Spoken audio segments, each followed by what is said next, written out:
Reading from the Holy Bible, the New American Bible. Exodus, chapter 26. The tent cloth.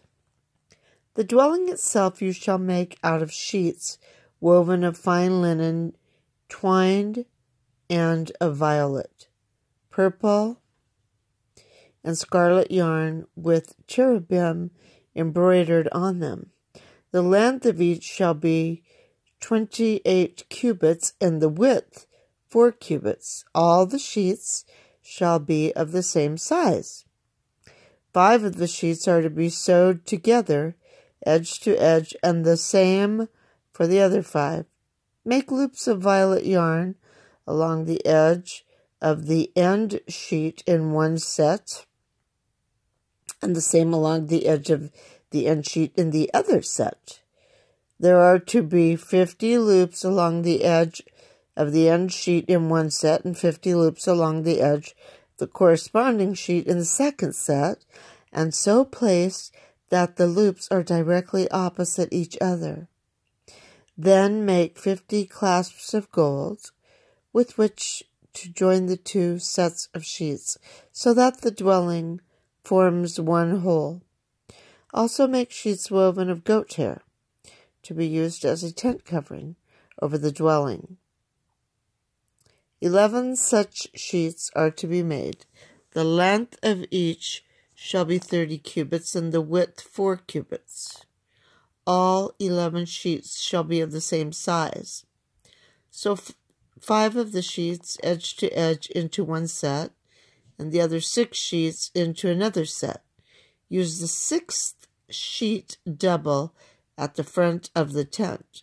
Make 50 loops along the edge of the end sheet in one set and 50 loops along the edge of the end sheet in the second set.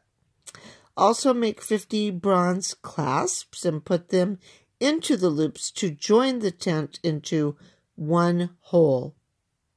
There will be an extra half sheet of tent covering, which will be allowed to hang down over the rear of the dwelling.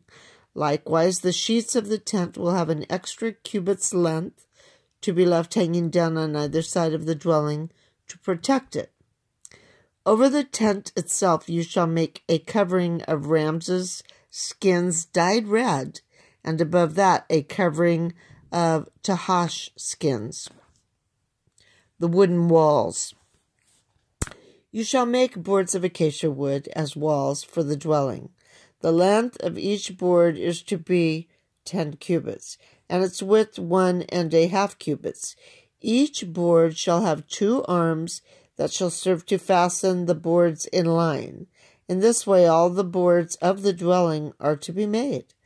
Set up the boards of the dwelling as follows: 20 boards on the south side, with 40 silver pedestals under the 20 boards, so that there are 2 pedestals under each board as its 2 arms. 20 boards on the other side of the dwelling, the north side, with their 40 silver pedestals, 2 under each board.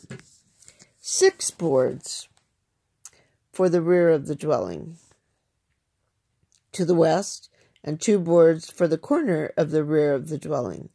These 2 shall be double at the bottom, and likewise double at the top, to the first ring. That is how both boards in the corners are to made. Thus there shall be in the rear 8 boards with their 16 silver pedestals, 2 pedestals under each board. Also make bars of acacia wood, 5 for the boards on one side of the dwelling, 5 for those on the other side, and 5 for those at the rear toward the west. The center bar at the middle of the boards shall reach across from end to end. Plate the boards with gold, and make gold rings on them as holders for the bars, which are also to be plated with gold. You shall erect the dwelling according to the pattern shown you on the mountain. The veils. You shall have a veil woven of violet, purple, and scarlet yarn, and of fine linen twined with cherubim embroidered on it. It is to be hung on 4 gold-plated columns of acacia wood, which shall have hooks of gold and shall rest on 4 silver pedestals. Hang the veil from clasps. The ark of the commandments you shall bring inside, behind this veil, which divides the holy place from the Holy of Holies. Set the propitiatory on the ark of the commandments in the Holy of Holies. Outside the veil you shall place the table and the lampstand, the latter on the south side of the dwelling, opposite the table which is to be put on the north side. For the entrance of the tent make a variegated curtain of violet, purple, and scarlet yarn, and of fine linen twined. Make 5 columns of acacia wood for this curtain. Have them plated with gold, with their hooks of gold, and cast 5 bronze pedestals for them.